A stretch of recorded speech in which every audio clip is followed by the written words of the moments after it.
Alam nyo, sa kasaysayan natin, may mga kwento ng kabayanihan na tila nalimutan na ng panahon. Isa na rito ang kwento ng isang mandirigma na ang tapang ay naging simbolo ng paglaban. Ngayon, samahan nyo akong hukayin ng kwento ni Tariq Sulaiman. Okay, simulan natin. Unang bahagi, ang hamon sa bangkusay. Dadalhin ko kayo sa gitna mismo ng isang laban na magpapasya sa kapalaran ng Maynila. Isang araw na puno ng dugo, tapang at isang matinding pagsubok. Hunyo 3, 571. Tandaan ninyo yung petsa na yan dahil ito yung mismong araw kung kailan isang batang pinuno ang nanindigan. Hindi para makipag-ayos, kundi para ipaglaban ng kalayaan hanggang sa kanyang huling hininga. Kasi habang yung ibang mga pinuno noon ay pinipili na ang diplomasya, ang pakikipag-usap para sa kapayapaan, may isang leader na iba ang piniling daan.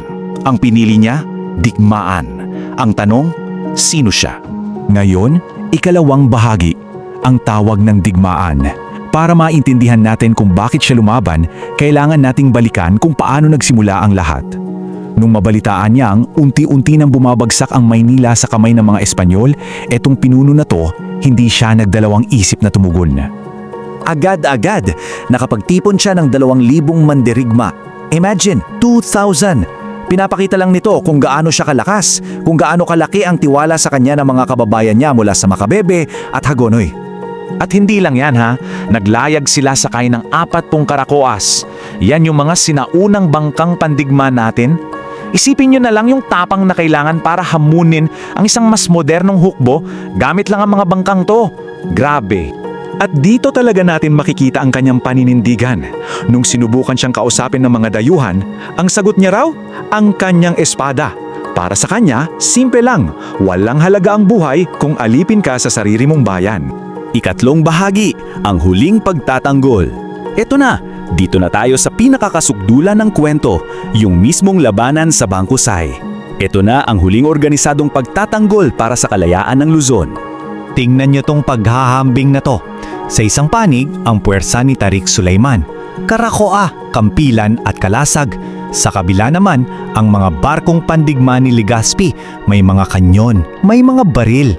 Kumbaga, ito ay laban ng purong tapang kontra sa mas makabagong teknolohiya. Pero sa kabila ng lahat ng iyon, buong tapang na sumugod ang mga mandirigma natin. At dahil siya ang leader, si Tariq Sulaiman ang naging target ng mga dayuhan. At sa kasamaang palad, sa gitna ng isang napakadugong labanan, tinamaan ang ating bayani. At ito yung pinaka-critical na sandali. Sa anyang pagbagsak, gumuho rin ang huling malaking depensa para sa kalayaan ng sinaunang Maynila. Para bang kasama niyang huminto ang pintig ng pag-asa. Ika-4 na bahagi, bayaning muling natuklasan. Pero teka, hindi pa dyan nagtatapos ang kwento. Bakit nga ba napakahalagang linawin kung sino ang bayaning ito? Kasi sa paghahanap natin ng katotohanan, muli nating natutuklasan ang isang napakahalagang bahagi ng ating nakaraan.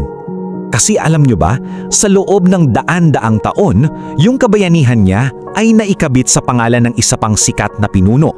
Dahil dito, ang tunay niyang pagkakakilanlan ay nananatiling tago sa marami sa atin. So, para malinaw sa lahat, heto ang pagkakaiba. Si Tariq Sulaiman, siya yung pinuno mula sa Macabebe na namatay sa laban sa Bangkusay. Si Raha Sulaiman naman, siya yung pinuno ng Maynila na kalaunan nakipag-ugnayan sa mga Kastila.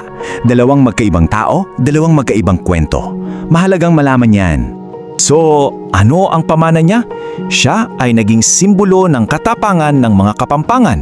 Siya ang sagisag ng tinatawag na Brave Macabebes at higit sa lahat, siya ang patunay na ang kwento ng isang bayani ay hindi lang nabubuhay sa mga libro, kundi sa puso ng mga tao. Kaya naman, ang kwento niya ay hindi dapat tingnan bilang kwento ng pagkatalo. Hindi. Ito ay kwento ng paninindigan hanggang sa dulo. Isang patunay na may mga bagay na mas mahalaga pa sa buhay tulad ng dangal at syempre, kalayaan. Kaya iiwan ko sa inyo ang tanong na to. Ang kwento ba ni Tariq Sulaiman ay isang pagtatapos o simula ng isang diwa na hindi kailanman magagapi? Isang diwa na sa tingin ko ay patuloy na nabubuhay sa bawat Pilipinong lumalaban para sa tama. Kung nagustuhan mo ang kwentong ito, huwag kalimutang i-like ang video, mag-subscribe at i-on ang notification bell para sa iba pang alamat at kwentong bayan. I-share mo rin ito para mas marami pang Pilipino ang makaalala ng kagandahan ng ating mga kwento.